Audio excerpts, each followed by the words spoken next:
एक बार की बात है, सम्राट कृष्णदेवराय का दरबार लगा था। महाराज दरबारियों के साथ हल्की फुल्की चर्चा में व्यस्त थे कि अचानक चतुर और चतुराई पर चर्चा चल पड़ी। महाराज के अधिकांश मंत्री और यहाँ तक कि राजगुरु भी तेनालीराम से जलते थे। महाराज के समक्ष अपने दिल की बात रखने का मौका अच्छा था, अतः एक मंत्री बोले, महाराज, आपके दरबार में चतुर लोगों की कमी नहीं है। यदि मौका मिले तो यह बात सिद्ध हो सकती है। मगर क्या मंत्री जी? उत्सुकता से महाराज ने पूछा। मैं बताता हूँ महाराज, सेनापति अपने स्थान से उठकर बोला। मंत्री जी कहना चाहते हैं कि तेनालीराम के सामने किसी को अपनी योग्यता सिद्ध करने का अवसर ही नहीं मिलता।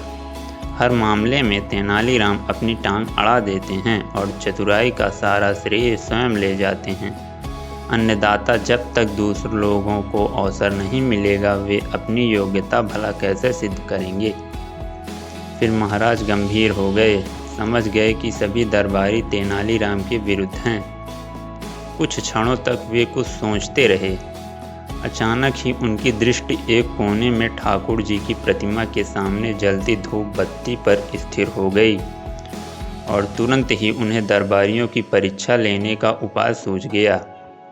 वे बोले, आप लोगों को अपनी योग्यता सिद्ध करने का अवसर अवश्य दिया जाएगा। तेनालीराम बीच में नहीं आएंगे। ठीक है महाराज। सभी दरबारी प्रसन्न हुए। कहिए, हम क्या करें? मुझे इस धूप बत्ती का 2 हाथ धुआं चाहिए। महाराज ने कोने में जलती धूप बत्ती की ओर संकेत करके कहा। जो भी दरबारी यह कार्य करेगा, उसे तेनालीराम से भी चतुर समझा जाएगा। सम्राट का प्रश्न सुनकर सभी दरबारी सिटकिटा गए। यह कैसी मूर्खतापूर्ण परीक्षा है? भला धुआं भी कहीं नापा जाता है? मगर कोई न कोई युक्ति तो लगानी ही थी। कई दरबारियों ने हाथ से धुआं नापने की कोशिश की, किंतु धुआं भला कैसे नपता?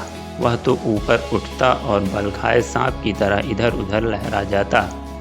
सुबह से शाम हो गई, मगर कोई भी दरबारी धुआं न नाप सका। महाराज कृष्णदेवराय मंद मंद मुस्कुरा रहे थे। जब सभी दरबारी महाराज कृष्णदेव राय के दरबार में थक हार कर बैठ गए तो सभी दरबारी बोले, महाराज, धुएं को नापना हमारे दृष्टि में तो असंभव है।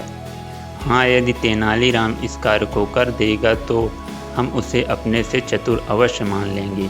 मगर यदि वह भी न नाप सका तो आप उसे हमारे समान ही समझें और अधिक सम्मान न दें।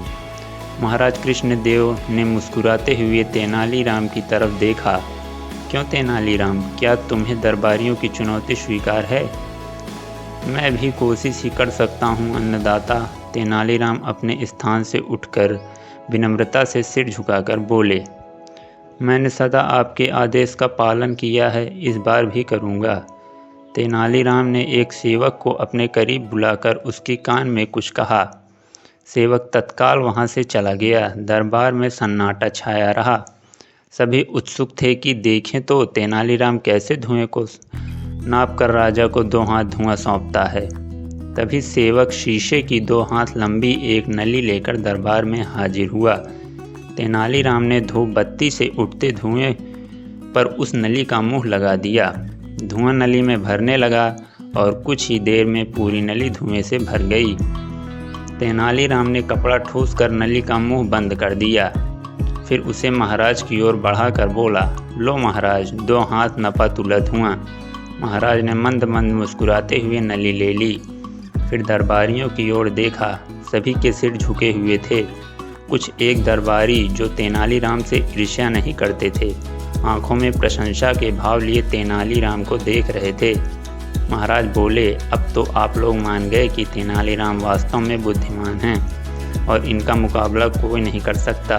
दरबारी भला क्या जवाब देते? धन्यवाद। कृपया वीडियो को लाइक करें और तेनालीराम की ऐसे ही और बुद्धिमत्तापूर्वक कहानियों को सुनते रहने के लिए चैनल को सब्सक्राइब करें। धन्यवाद।